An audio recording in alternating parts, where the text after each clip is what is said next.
Okay, well, I'm going to go ahead and get started today. And welcome to the Working Well webinar series. My name is Leslie Hammer, and I'm a professor and associate director for applied research and also the director of the Oregon Healthy Workforce Center, both at the Oregon Institute of Occupational Health Sciences at Oregon Health and Science University.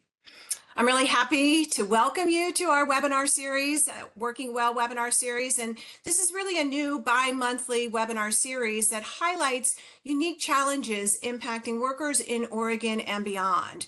And the series is designed to help safety and health professionals, HR professionals, policymakers, experts in occupational safety and health and well-being all stay informed on the latest trends in the world of work. And Working Well addresses worker safety and health topics from a total worker health perspective. And we emphasize hazard-free work for all and the integration of physical and psychological health in the workplace and in the design of work for optimal well-being. Today, our focus is on innovations in policy that make Oregon one of the best places for workers. Oregon consistently leads the country in several worker rights categories, including the recent law removing the exemption for overtime pay for farm workers. Starting January 1 of 2023, Oregon employers were required to pay overtime to agricultural workers after they worked 55 hours in 1 week. And then as of January 1st, 2025, agricultural workers are eligible for overtime pay after 48 hours in a work week. And Oregon is only the 8th state in the country to remove the exemptions for overtime work for agricultural workers. Before we begin, I'd like to just take a moment and tell you a little bit about our institute, the Oregon Institute of Occupational Health Sciences. So we're an occupational health and safety research center and a NIOSH, or National Institute Occupational Safety and Health Center of Excellence in Total Worker Health that are located at OHSU. Our institute researchers study complex issues facing workers today, and the research contributes to new knowledge and evidence-based solutions to improve worker safety, health, and well-being and productivity. Our institute informs the development of publicly available educational programs, just like this one, that are available to workers and employers in Oregon and beyond. And we invite you to visit our website to learn more about the institute, and please feel free to contact our outreach team with any questions that you have. So before we begin today, just a few little housekeeping notes. First of all, please use the Q&A feature to post questions that you have. And if you wish to chat with other participants or share resources with one another, please use the chat feature. Participants will be muted during the webinar. And then on the lower left of your screen, you'll find a closed caption button if you would like to use that. And we also want to remind you that those who wish to receive SHRM credit, the Society for Human Resource Management credit for today's session, will do so, and we will provide information on how to access that at the end of the session. And also, we are recording today's session. So today's session is focused on the agricultural and overtime pay, and another one of our Working Well seminars that's coming up in March is focused on the Oregon paid leave.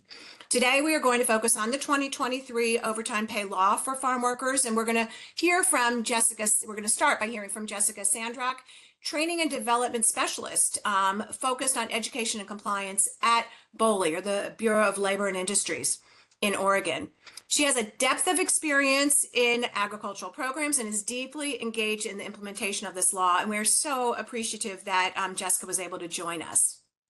Jessica is going to be followed by Ira Cuella Martinez. And Ira is the Policy Advocacy Director at PCUN. It's our farm workers union in the state of Oregon. And Ira grew up working in the blueberry fields, and his experience in electoral campaigns, policy advocacy, and community organizing. And he also has experience in coalition management. And he's played a critical role in the passage of Oregon's farm worker overtime law, and also the strongest heat and smoke worker protections in the country, also that are in our state. And we really appreciate Ira, and very, very much appreciate Hakoon's overall support for the work that we've been doing in collaboration. And then we also will then finally turn to our last speaker, Dr. Krista Brockwood. And Krista is a staff scientist here in the Oregon Institute of Occupational Health Sciences. And she and I have been working on this project and working on better understanding how to support farm workers who have been experiencing and going through and learning about the overtime law, and also learning more about their attitudes towards the law. The overtime law is having an impact on farm workers and their families, and she will be discussing some of our preliminary research findings. And I will just mention that most recently we have been funded by the Robert Wood Johnson Foundation to continue this work, which is very exciting. So each speaker is going to give some brief remarks, and then we're going to end with a panel discussion. And I'll remind you to post your questions again in the chat, and then we'll have some time working through them once we turn to our panel discussion. So at this point, I'd like to turn it over to Jessica, please.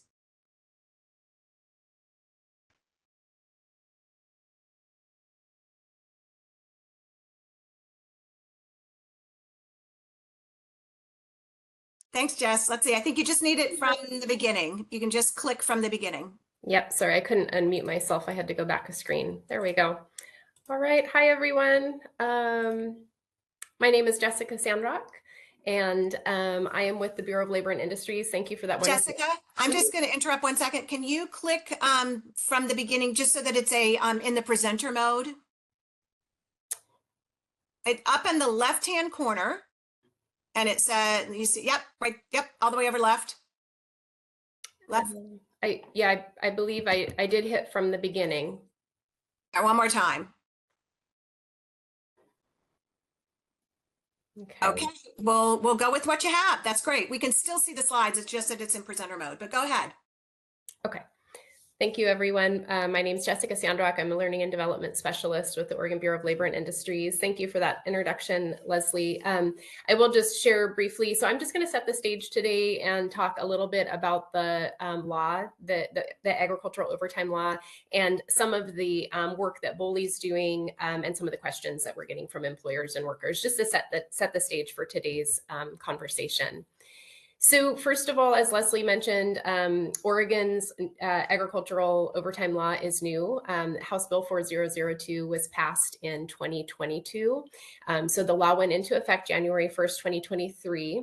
Oregon, similar to other states who have agricultural overtime, decided to set this up with kind of a slow rollout. So in January of 2023, agricultural workers were paid overtime after they worked 55 hours in one work week. And then starting just this year, in 2025, that threshold dropped. And so now agricultural workers are owed overtime after 48 hours in one work week. Starting in January 1st, 2027, employers will be required to pay overtime to agricultural workers after they work 40 hours in one work week. So it's in 2027 that agriculture will align with other industries in Oregon where overtime or time and a half will be due after working 40 hours in one work week. So just to, again, set the stage, who is an agricultural worker and what is agriculture? We always start with definitions. And I think when this law went into effect, that those questions were asked because we want to make sure that we're paying the right people overtime for the right work that they're doing. So an agricultural worker just means any individual who performs a service in agriculture for an employer in exchange for a rate of pay. That one's pretty straightforward.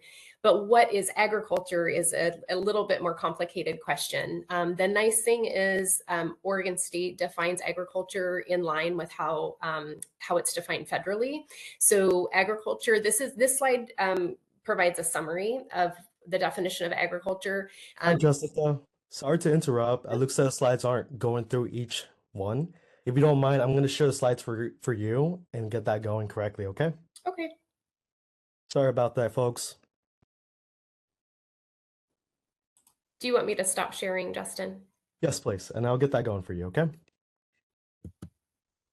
Let's give just a second to go through the first couple of slides since folks didn't get to see them. And Jess, you can let us know when we are caught up in the second or third slide.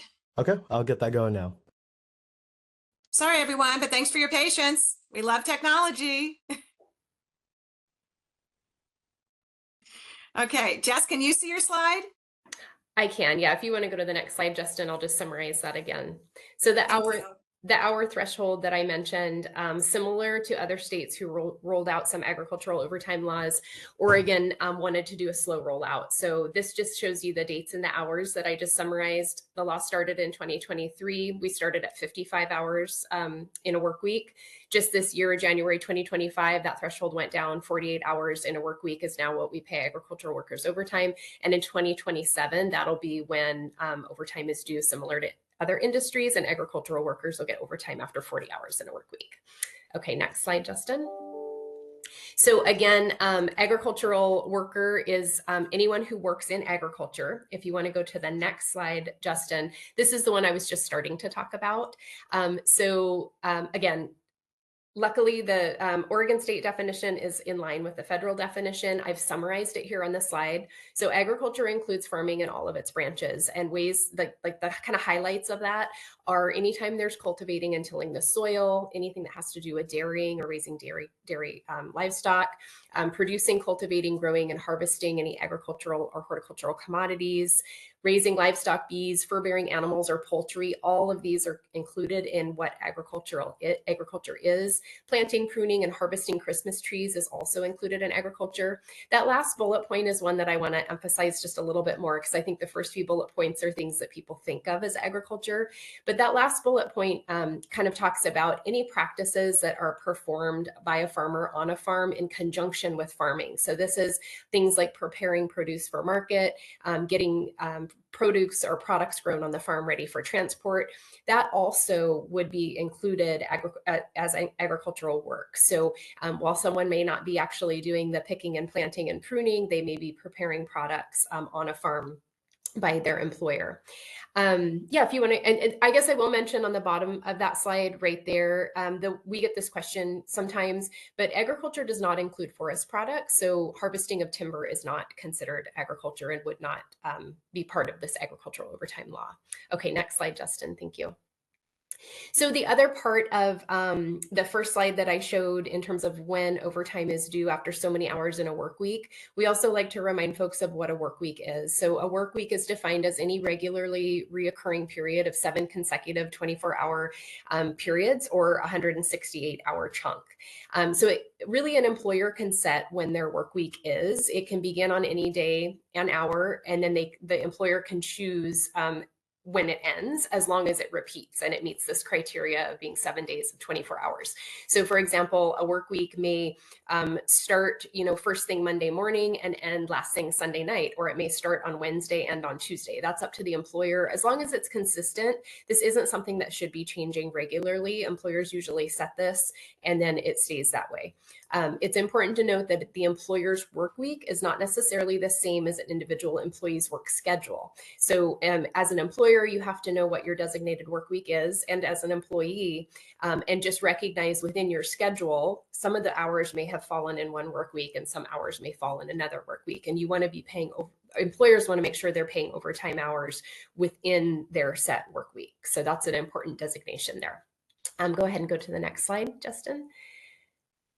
So the one thing there's a lot of information on this slide. Along with the overtime law came exemptions. Luckily, when the legislature passed the bill in 2022, the exemptions for overtime are the same exemptions for minimum wage in agriculture. So that was somewhat familiar to employers that already knew the exemptions for minimum wage. I'll go through these very briefly for time's sake, but some exemptions include any members of the employer's immediate family does not get overtime.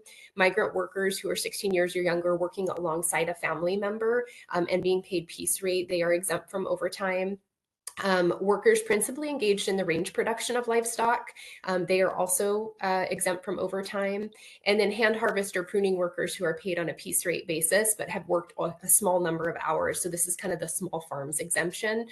There's also a commuter or a teacher exemption for folks that just work for a small period of time in agriculture. They also are exempt from overtime. I do want to highlight number 6, because this is the question we probably get the most about.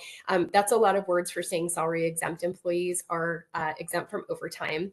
But what's important for agricultural workers is there are a lot of agricultural workers that are paid on a salary basis. And that doesn't mean that they're exempt from overtime. They have to be salary exempt. And to be salary exempt, you have to meet certain criteria. You have to have principal duties that are administrative, executive, or professional in nature. And you have to meet some very specific job duties criteria. Go ahead and go to the next slide, Justin. And then lastly, before we hand it off to the next panelist, one of the outcomes of the agricultural overtime law in Oregon was that BOLI did develop the Agricultural Compliance and Education Unit. We are a 2.5-person team, so we have 2 compliance specialists, and I'm a part-time learning and development specialist. We serve the entire state, so all agricultural workers and employers in Oregon, we are here to help. Things that we do in terms of outreach and helping workers and employers is we put together educational resources. I've displayed some on this slide here. We try to update those regularly. We provide them in English and Spanish, and we also try to make them useful for both workers and employers. We also maintain a fact sheet on the BOLI website. I have the QR code there that you can scan. We update that regularly. So as we're learning about this too, this new law, and as we get questions from workers and employers, we're updating frequently asked questions. We do a lot of outreach since 2023. We have gone to over 70 worker focused outreach events and over 40 employer outreach focused events just to get the word out, talk to people, answer questions, and be available. We have also attended, in 2024, we attended 28 of the county fairs that summer just to talk to folks, both workers and employers, as we could to get the information out. So we're really trying to be available. We have email and phone that we respond to as quickly as we can to answer questions and just make sure that folks are getting their questions answered about their rights as workers and then their requirements as employers to make sure that they're in compliance. And our contact information is here, but I'm going to go ahead and hand it back to Leslie, and she will get the next speaker. Yes. Thank you. Thank you very much, Jess. Appreciate it. And so much work that you all are doing at BOLI around the compliance issues with a very small workforce. So I'm really pleased now to turn it over to Ira, who, Justin, you're going to go ahead and share his slides, I believe, and I'm going to pop off and I'm going to actually mute and let Ira and Justin take over. Okay. Awesome. Thank you. Hi, everyone. My name is Ira Cuello Martinez. I'm the Policy and Advocacy Director at PICUN. We are Oregon's Farm Worker Union. For folks who are unfamiliar with PICUN, we've been around since 1985, advocating on the behalf of farm workers and working Latinx families through community organizing, electoral participation, and policy advocacy at the state and national levels. So if we can go to the next slide, please. I want to give a quick overview of farm workers in Oregon, just to ground everyone on who we're talking about when we talk about farm workers. We have approximately 72,000 farm workers across the state of Oregon. Some of the most dense agricultural counties include Hood River, Marion, Washington, and Wasco County. So as you can see, farm workers are across the state, and they are earning an average income of $34,500 annually, which means that they are one of the lowest paid workers across the state, despite contributing to a multi-billion-dollar industry in agriculture. Farm workers also face unsafe working conditions, such as exposure to toxic pesticides, extreme heat, wildfires, unhealthy air quality, among other unsafe working conditions. I also like to give context about the exclusion that farm workers and domestic workers face. So the Fair Labor Standards Act of 1938 was a bill that the federal government passed back in the 1930s. And under this bill, they established a minimum wage, overtime pay, and child labor regulations. Unfortunately, farm workers and domestic workers were intentionally excluded from these protections at the time, and really over time was created to reduce the risk of injury and burnout for many workers that face a lot of unsafe working conditions during the Industrial Revolution. However, farm workers and domestic workers were excluded and there was a very clear and intentional exclusion due to racism and white supremacy at the time.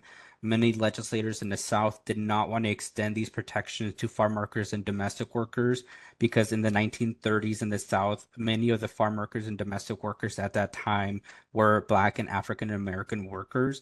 And Southern legislators explicitly pointed out the racial question involved in overtime and minimum wage protections for farm workers and domestic workers.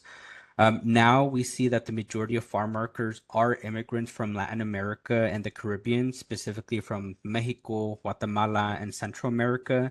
And excluding farm workers from overtime pay was wrong back in 1938, and it's continued to be wrong today, but Oregon has taken steps to address this exclusion.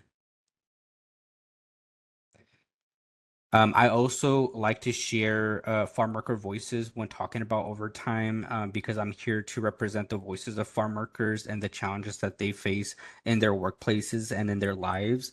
So I'm going to be reading out the following quote from one of our farm worker members. Manuel, he says the following: I have worked in the field for over 17 years in Oregon. I have worked on a ranch with herbs and with a machine where we organize the pallets. Every day, I get up at 5 in the morning and go to work at 7 a.m. I get up early because I get dressed and make breakfast for my daughters.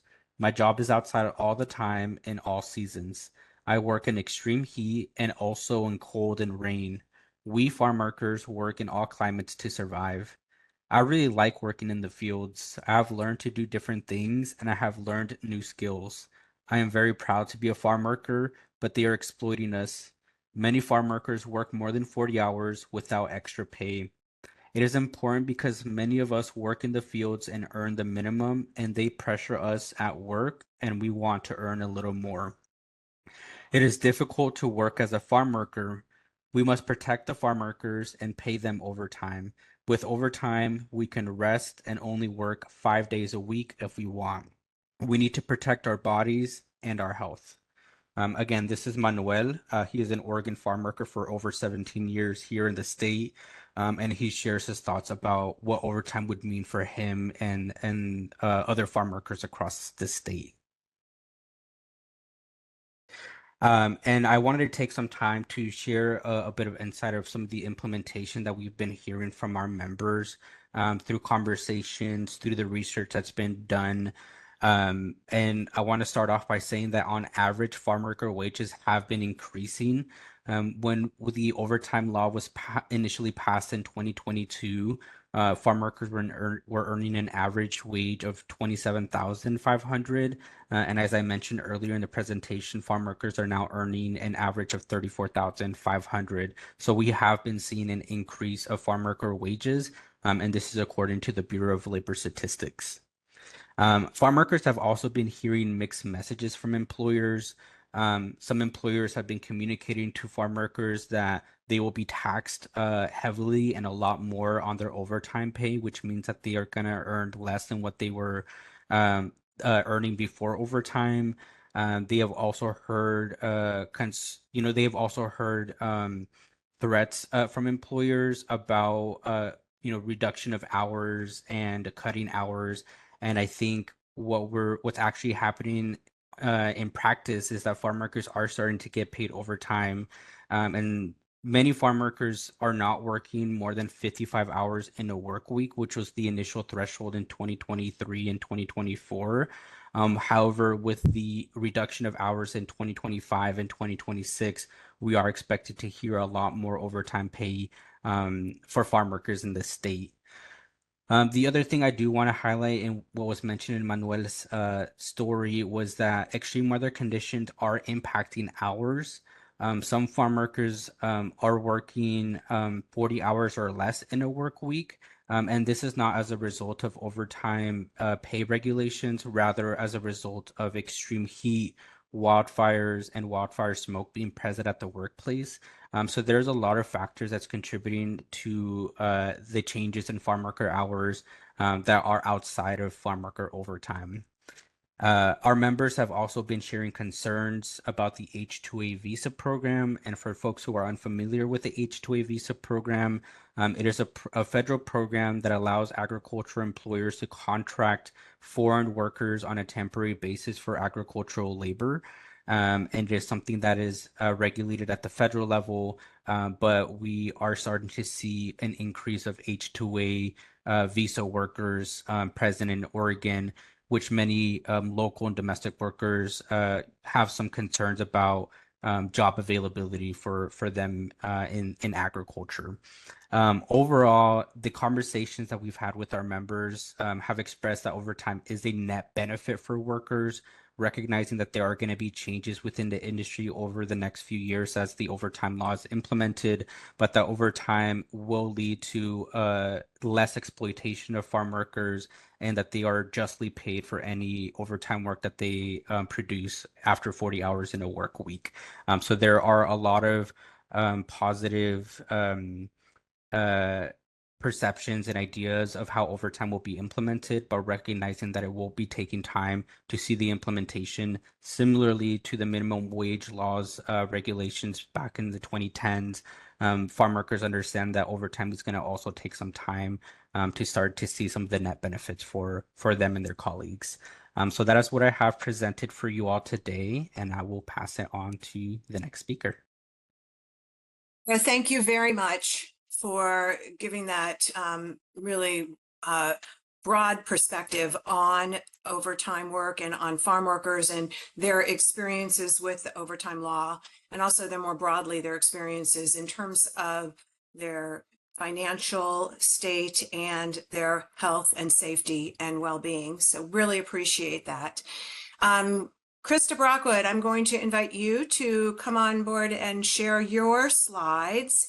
And Krista is going to be speaking about the work that we have been doing together in collaboration with a number of different colleagues. And those colleagues include Dr. Larry Martinez, Dr. Nick Smith, and other colleagues who have contributed to the initial evaluation. Sort of, it was a baseline. What we did was conduct a baseline evaluation, trying to get a sense of, at the beginning of the implementation of the farm worker law, what are farm workers experiencing? What do they know about the law? And how are they perceiving the law? And that was funded, as Krista will be talking about, by several pilot grants. And then it led to the current project that we will be conducting over the next 2 years that's funded by the Robert Wood Johnson Foundation. So we are attempting to conduct the evaluation of the implementation of this law in Oregon. And Krista, thank you so much for presenting on our behalf. And I'm going to mute and go off screen. Go. All right, thank you so much for that introduction, and thank you for being here today. I'm really honored to be part of this panel. First of all, is my slide looking okay? Just wanted to check. So I know we've had some issues. Perfect. Okay, great. Thank you. So as Leslie had noted, we started working with PCUN. We got involved in this issue probably back in 2019 when Reina Lopez, their executive director, spoke at one of our symposiums.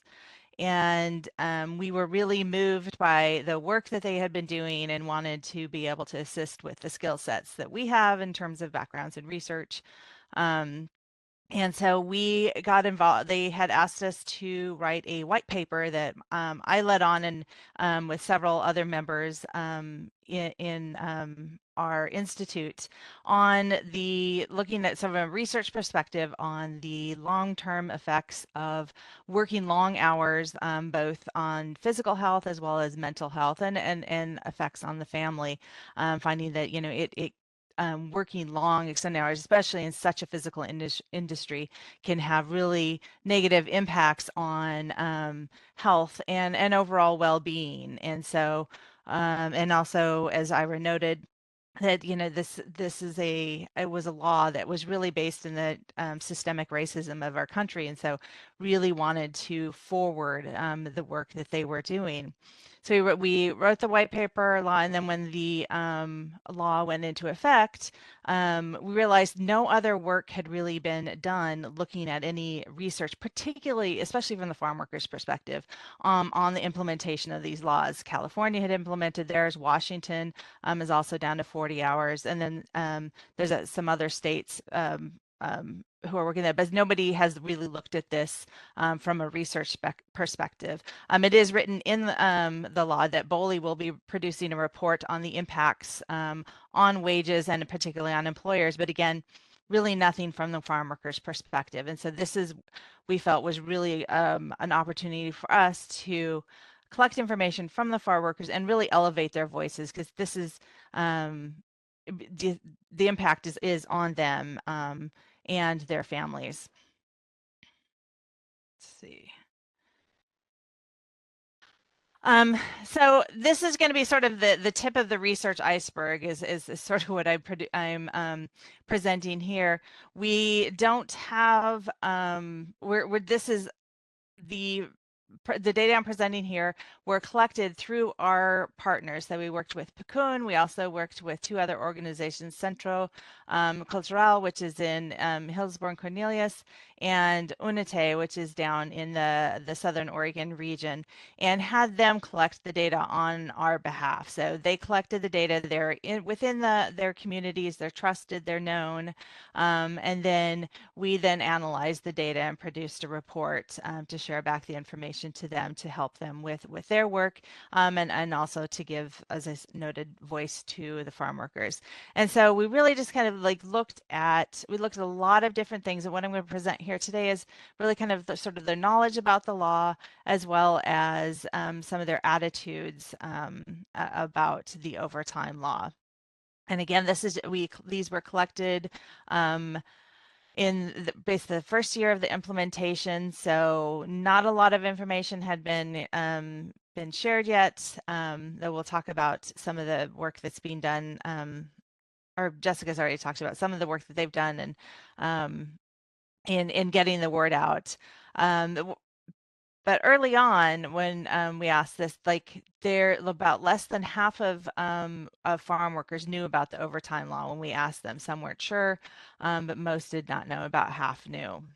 And where they were getting their knowledge from was primarily, you can see, from employers, as well as their coworkers, and in talking with their teams, and then from community organizations. And then you can see the other sources. I will say I was a little surprised that there wasn't a higher presence in, say, social media and mass media. And also that noting that this doesn't equal 100% because they could choose multiple options. All right, so just some real brief findings here. So whoops, I went 2 slides. There we go. So first also, as I noted, less than half of the farm workers were familiar with the Oregon farm worker overtime law. AWFL is my or OFL is my acronym that I've developed to just make it easier to talk about it. And most had heard from either their employer or from community organizations, and that the farm workers were both at this time when we asked questions about like how they were feeling about the law, they were both hopeful and skeptical. So we had a real mix of findings in terms of perceptions at this point. Some felt really like, okay, yeah, it's going to help our families, but like being also, I think, realistic in terms of what they were hearing from their employers of whether or not they would actually get paid overtime for hours that they worked, or that they would get the hours. Hearing a lot that from employers, as Ira noted, that their hours would be reduced. So really seeing a mixture of perceptions, and really I'm very curious to see how, as the law is implemented as we go along, if and how those perspectives change. We also asked some questions on physical and mental health, and we noted that a significant number of farm workers were at risk of depression and anxiety. You can see those numbers there. And really we saw a pattern of marginalization that was related to mental health. So those who were experiencing income adequacy, felt that their jobs were insecure, and especially if they're experiencing underpayment or wage theft. I think about 13% of the population noted that they had not been paid for hours that they had worked in some way. This is something else that we are investigating. But really, like that these numbers are really high, and so hopefully as we continue the work that we do, we can help provide resources for farm workers to help them cope with this really challenging and changing work environment. We also noted that lack of English proficiency, and we're looking at social determinants of health, and this is as one in particular, which related to working fewer hours, decreased income adequacy, and job mobility. So this is one area for potential intervention. And then we also found that community worker advocacy groups are really crucial for distributing accurate worker rights information. We heard a lot. We also did some focus groups and heard a lot from farm workers that the information that they were getting from employers and also hearing this from our partners, this wasn't always accurate, as Ira had mentioned previously. So next steps, we have obtained additional funding through the Robert Wood Johnson Foundation for the next 2 years to look at this 48-hour threshold.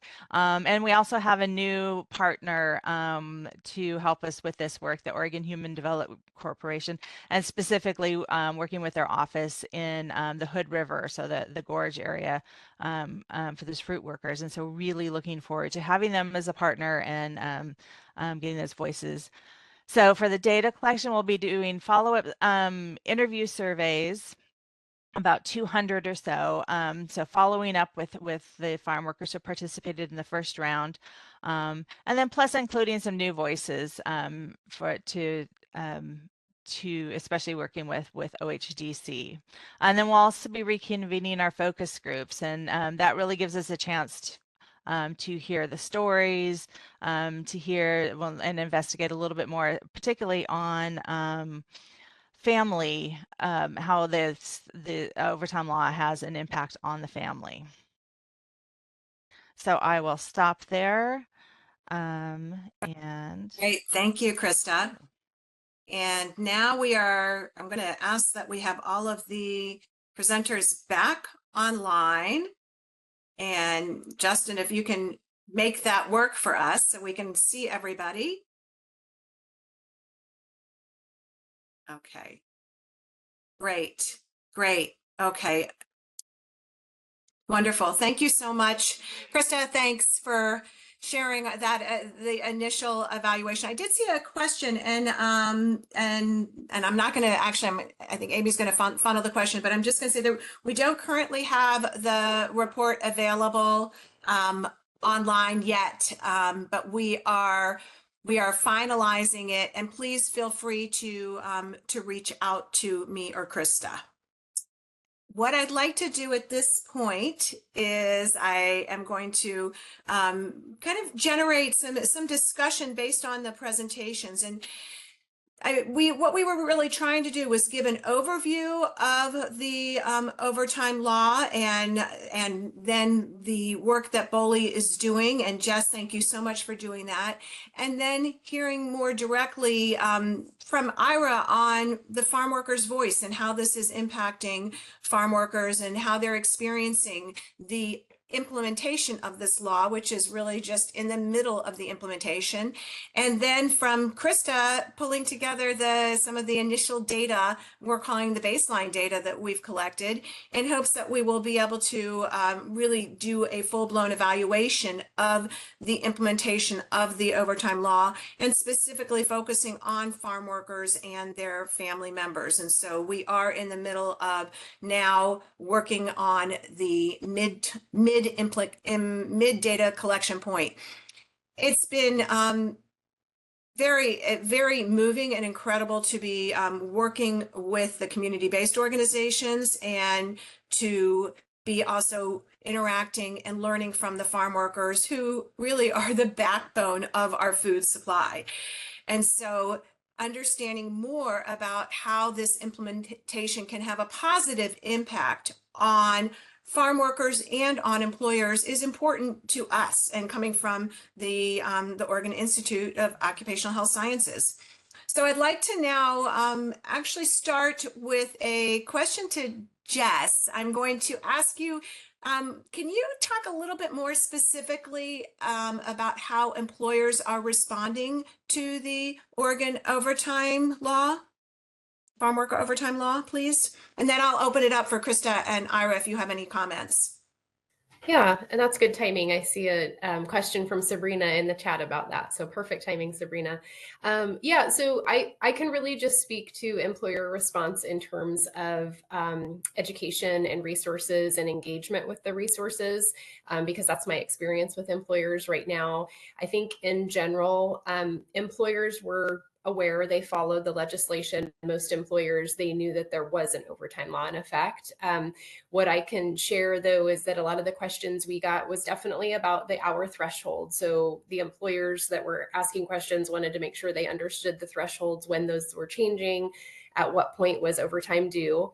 I would say the most frequently asked questions that we were getting initially were on the exemptions. And again, going back to that exemption for salaried workers, salaried exempt workers, that's when I realized that a lot of employers were already paying agricultural workers on a salary basis. And if they were, they might assume that that was an exemption to overtime, which it wasn't unless they met those job duties criteria. So that was something that we worked through with employers, but that was a common question. At all of our outreach events, we have, and even through our email and phone exchanges, I've had some great conversations with employers. Usually the employers I'm interacting with are the ones that want to be in compliance. And so they're asking questions like, how do I determine overrate for when I have agricultural workers that are working for piece rate? Like that's a calculation you have to do. You have to be tracking time accurately and making sure you're paying them the correct amount for the overtime rate. What if I have employers that are being paid piece rate and an hourly rate? Then what do I do? So getting those kind of logistical questions is how I feel like employers responded initially, is they really wanted to make sure. Another common question was, how does this impact if I'm doing agricultural work across state lines, right? There are a lot of farmers that are doing work in Washington and Oregon, or Oregon and Idaho doesn't have an overtime law and Washington does. So those types of logistical questions, employers have responded initially by asking those questions and still do. So we, continue to get those kind of logistical questions from employers from our point of view. Yeah. Thank you, Jess. I see a question from Ivan, and Ivan says, I read somewhere that not too many Oregon employers were requesting help from this state fund to get help covering expenses because of the overtime. Is that true? And that was actually, I wanted to lead into that as well, because the state, in the initial development and implementation of the law, has allocated subsidies for employers. And so what do we know about those? And I don't know if, Jess, if you want to respond to that, or anybody else. Yeah, I can mention briefly. So BOLI doesn't oversee that part of it's a tax credit. So that's actually through the Department of Revenue. But BOLI has been working closely with the Department of Revenue. They also have an agricultural overtime team. And we've worked closely at a lot of our outreach efforts to make sure that employers know that there is a tax credit available to them, because yes, you're absolutely right. That was part of the legislation. I think in the first year, and I can't speak for Department of Revenue, I don't have any of their numbers or any of their data. But in the first year, when overtime threshold was at 55 hours, it seems like a lot of businesses were trying to stay under the 55 hours. If there were employers that did pay overtime, there were a handful of people that took advantage of the tax credit. I think Department of Revenue will probably see next year, now that the hour threshold has gone down, they'll see if there's an increase in a need for those funds. These funds will stay available until 2027. So that would be an interesting data point to see, if the increase in use of those funds for a tax credit and overtime will get utilized more as the threshold goes down. But yeah. Great. I have a lot of other questions, but I don't want to ask other questions right now. I'm gonna move on to. I'm not going to ask other questions specifically about the use of the funds, is what I was referring to. But I'd like to actually ask Ira a question. And really, given that less than half of the farm workers knew about, and this is based on the data that Krista and I collected, given that less than half of the farm workers knew about the overtime law, just 1 year into the law being implemented, how do you think we can further spread the news and information about the law? Like, what are some strategies? Yeah, and so in terms of getting the word out, and for the overtime implementation and phasing of the new law, we at Bitcoin do a lot of outreach and making sure we're connecting with the community where they're at, and so that means, oftentimes tabling at like soccer events or tabling at like the flea market or other places where we know there's a lot of farm worker communities and families in those areas. And a way to continue increasing these outreach efforts is to work with coalition partners across the state and ensure that they're getting all the materials that we're sharing with our community members, like a farm worker overtime flyer, making sure that they have all the information that they need so they can speak about overtime to community members. And so I think one of the key areas that was highlighted in the presentation is this direct contact and communication with community-based organizations. And we want to make sure that several community-based organizations across the state have the same resources and information that we have so that they're able to do this type of outreach work. I think when it comes to media,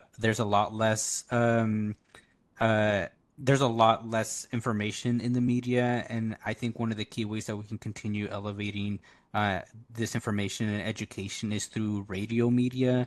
The radio continues to be a very popular form of media for a lot of farm worker communities, and so using radio ads or partnering with radio stations to help, with Spanish media radio stations to continue elevating the changes in the overtime law. So that's how I see how we can improve and continue to inform the broader community about these changes, and especially if they're not connected to a community-based organization or there isn't a community-based organization in their area, leveraging our connection to radio media to have these announcements and ads and other ways to inform the farm market population about the changes in the law. Super, super. Thank you, Ira. And I know that also in collaboration with the Coon and the other community-based organizations, when Krista and I and others have been conducting the research, one of the goals is also to educate the farm workers on the overtime law. And we had conducted focus groups with over 40 different farm workers during that first year of implementation, and actually spent the first part of the focus group on an educational session so that they learned more about the overtime law. And I'm wondering, Jess, if this is your job, so do you want to add anything to what Ira had shared? I didn't have any. I didn't have anything to add to what Ira shared. Yeah. Okay. Super, super. Thank you. Thank you so much. That was great. Krista, let me ask you now, thinking more specifically, how does the legislation support health and safety and well-being of farm workers? What can you tell us more about Sure. that? Well, we, as I noted previously, we had written the white paper looking at sort of the research effects, in the research, looking at the long-term effects on working really long hours, and found, the like relationships to a lot of like high increased injury rates, reduced physical health, physical well-being, and as well as mental health. And so one of the ideas here is there, the focus right now, it seems, is like on reducing hours and sort of earning less because there's less hours, which is definitely a concern. But I think we also need to focus on the fact that ultimately the goal of this is to have farm workers work less hours because, as I said, it's so physically demanding, and have better quality time with their families, with their friends, and so. As you know, like some of the things that we're seeing too, like say that's come out of California, is yes, hours are being reduced, but and also I noted this, that wages are increasing, and so this is what we really want to see. And I think that is one of the messages that we really need to push, is that, you know, ultimately this will be a benefit to farm workers, both physically and mentally. And it's not just about a reduction, you know, like employers reducing their hours. So, Ira or Jessica, anything to add to that? Yeah, just to like piggyback off what you shared, Krista, we heard from many members that they would like, to have time with their families. A lot of the stories that farm workers shared with us is that they feel some regret about not being able to spend time with their kids when they were kids, and looking back when they're like older teenagers or young adults, that a lot of their time was spent doing work and sacrificing their time with their kids in order to make ends meet. And so I think that's a really critical part of this legislation, is that folks, have an improved quality of life and can afford to both cover their expenses through a 40-hour work week and spend time with their families or outside of work, really, so that they're not, only focused on going to work and doing this backbreaking labor. Thank you, Krista and Ira. I just want to expand on that again, because I think that, we don't think a lot about, well, all right, we're talking about the farm workers, but actually what this has the potential of doing is having an impact on society through really improving the experiences and the connections within the families of the farm workers. And Krista and I are work-life scholars we've been work-life scholars for the past 25 years. And the importance of how the workplace impacts family, it can't be underestimated. I mean, it is huge. It is huge. And if we understand and can really draw on what we know from a 40-year history of research on work life and work family integration, we clearly see that when people are able to feel the ability and the support from their workplace and actually being able to engage in family, that improves health and well-being of the family, and ultimately of society. And it also improves how people are showing up on the job. And we haven't really even talked about this piece, but when farm workers, it's hazard, and we've mentioned it's hazardous work, it's difficult work, it's very stressful work.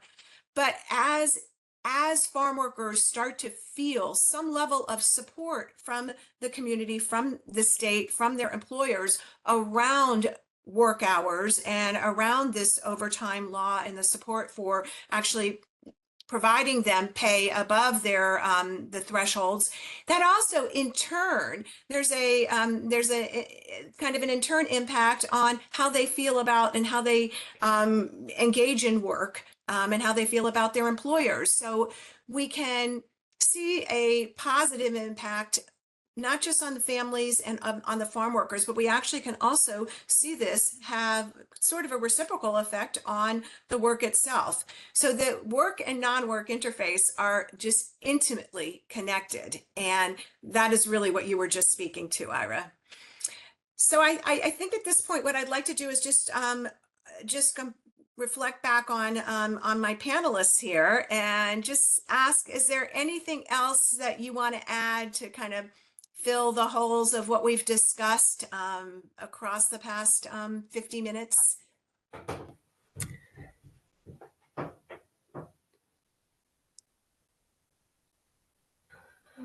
Looks like there's another question in the chat. Oh, Erica. Let's see. I'm going to read the question. An issue that farm workers in Washington have shared is that they also want time with their families, but they also don't get paid enough to make ends meet working 40 hours a week. How are you all thinking about balancing these factors, especially when minimum wage isn't a living wage for many workers, even outside of ag? And if they're not working over 40 hours, they won't benefit from the overtime pay that can potentially increase overall wages and income for workers. I'll throw that back to our panelists. Yeah, Erica, I think that it's a great observation. I've heard it from both employers and workers that I think this is, and I've heard stories from California and Washington that this is part of what you're explaining is part of the figuring it out. So, you know, employers are trying to run profitable businesses, and even the ones that, you know, want to do the right thing and raise wages for their farm workers and, you know, are willing to pay overtime. They're trying to figure out that balance. And so I think, you know, the legislation was mindful of that. That's part of the slow rollout to allow businesses time to figure it out. But I feel like these questions that you've presented that were very real in Washington, I think they were very real in California. They're very real here too, in yeah, I think there, you know, some workers have experienced decrease in hours. Some employers are figuring out, you know, how can I maximize the crew that I have and not have to hire more people, because sometimes it's hard. I can't find more people. I know employers talk a lot about mechanization, but that's not always possible. And so I think this is all part of the figuring it out for both workers and employers. That's just my personal observation, but I think this is a great point to bring up. It's very real. It happened in California, Washington, and hearing these same comments here in Oregon now. Yeah. Thank you so much, Jess.